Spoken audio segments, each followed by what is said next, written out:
Hello friends, daily sports Bangla YouTube চ্যানেলে আপনাদের আবার আমি স্বাগত জানাই। আবার নিয়ে চলে এলাম খেলার নতুন ভিডিও নিয়ে। বিদেশি ছাঁটাইয়ের আবহে ইস্ট বেঙ্গলেই থাকছেন দিমিত্রিয়াস ডায়মন্তকস, সঙ্গে আরও দুই নাম। গত ইন্ডিয়ান সুপার লিগে ভরাডুবির পর এবার নতুন মরশুমের জন্য একেবারে সর্বশক্তি নিয়ে কামব্যাক করতে চাইছে ইমামি ইস্টবেঙ্গল ব্রিগেড।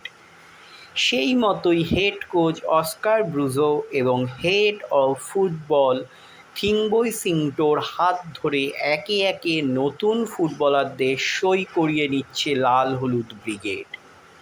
তবে নতুন ছেলেদের দলে ফেরানোর আবহে হঠাৎ খারাপ পারফরমেন্সকে সামনে রেখে দলের বিদেশি তারকাদের ছাঁটাই করেছে কলকাতা ময়দানের এই প্রধান। এমতাবস্থায় স্বাভাবিকভাবেই প্রশ্ন উঠেছে বাকি তিন বিদেশিকে নিয়ে।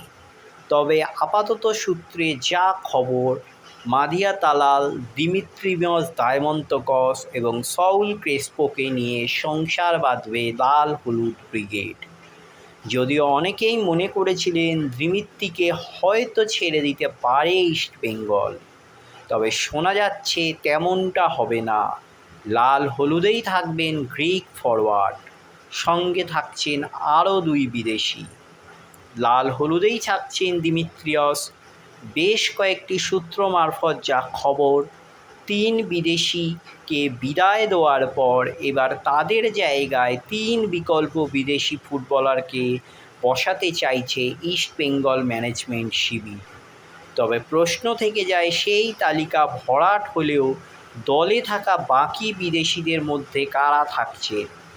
সেই সূত্রে বলি, আপাতত ইস্টবেঙ্গলেই থেকে যাচ্ছেন গ্রিক ফুটবলার দিমিত্রিয়াস ডায়মন্তকস।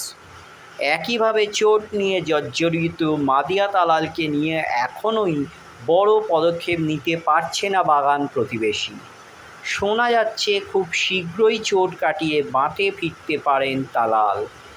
এছাড়াও পড়ে থাকা এক বিদেশি অর্থাৎ সাউল ক্রেসপোর ভবিষ্যৎ কী হবে সেই চিত্রটা সম্পূর্ণ না হলেও বেশ খানিকটা স্পষ্ট হয়ে গিয়েছে। খোঁজ নিয়ে জানা গেল হয়তো লাল হলুদেই থেকে যেতে পারেন এই ফুটবলার। সব মিলিয়ে বলা যায় তিন বিদেশিকে বিদায় দিয়ে মূলত চুক্তি থাকার কারণে বাকি তিন সঙ্গীকে এখনই ছেড়ে দিতে পারছে না ইস্টবেঙ্গল এফসি। তবে হ্যাঁ, বাদ পড়া তিন ফুটবলারের বিকল্প হিসেবে ইতিমধ্যেই লাল হলুদে পাকাপাকিভাবে যুক্ত হয়েছেন প্যালেস্তাইনের তাবড় ফুটবলার মোহাম্মদ রশিদ, ব্রাজিলের মিগুয়েল পেরেইরা। তবে এখানেই শেষ নয়, শোনা যাচ্ছে আগামী দিনে যাতে দলের শক্তি আরও বাড়ে সেজন্য বিশ্বের বেশ কয়েকজন তুখর ফুটবলারকে রাডারে রেখেছে ইমামি মালিকানাধীন ইমামি ইস্টবেঙ্গল এফসি। তাহলে এই হলো আজকে আমার ভিডিও। আবার বলছি, আমার চ্যানেল যদি আপনাদের ভালো লেগে থাকে অবশ্যই চ্যানেলটিকে সাবস্ক্রাইব করে নিয়ে পাশে রাখা বেল আইকনটিকে ক্লিক করে দেবেন যাতে সবার প্রথমে আপনারা আমার ভিডিও দেখতে পান। ধন্যবাদ।